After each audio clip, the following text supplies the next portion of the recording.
সামনে জড়ো হয়ে 9 দফা দাবিতে নানা স্লোগান দেন।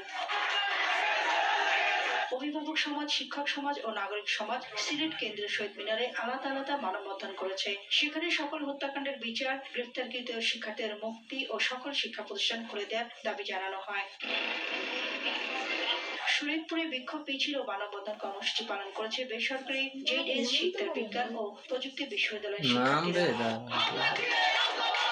ফরিদপুর বঙ্গবন্ধু শেখ মুজিব মেডিকেল কলেজের কয়েক হাজার শিক্ষার্থী বিক্ষোভ মিছিল বের করে। মিছিলটি পুরাতন বাস স্ট্যান্ড এলাকায় আসলে সেখানে শ্রমিক লীগের নেতাকর্মীদের প্রতিরোধের মুখে পড়ে। এ সময় তাদের মধ্যে সংঘর্ষের ঘটনা ঘটে।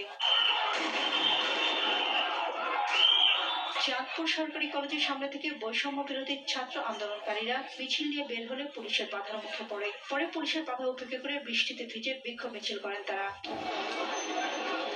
হবিগঞ্জ লাখাই সড়কের বুল্লা বাজার সড়কে গাছ ফেলে বিক্ষোভ মিছিল করেছে আন্দোলনকারী শিক্ষার্থীরা। শনিবার দুপুর পর্যন্ত তারা এই বিক্ষোভ করে। বৈষম্য বিরোধী ছাত্র আন্দোলনের কেন্দ্রীয় কর্মসূচির অংশ হিসেবে হবিগঞ্জের নবীগঞ্জে সড়ক অবরোধ করে বিক্ষোভ মিছিল করেছেন শিক্ষার্থীরা। এ সময় টায়ারে আগুন জ্বালিয়ে নানা স্লোগান দেন আন্দোলনকারীরা। হবিগঞ্জের মাধবপুরের মনতলা শাহজালাল সরকারি কলেজের শিক্ষার্থীরা বিক্ষোভ সহ অবস্থান কর্মসূচি পালন করেছেন। Desk report, Bangla TV.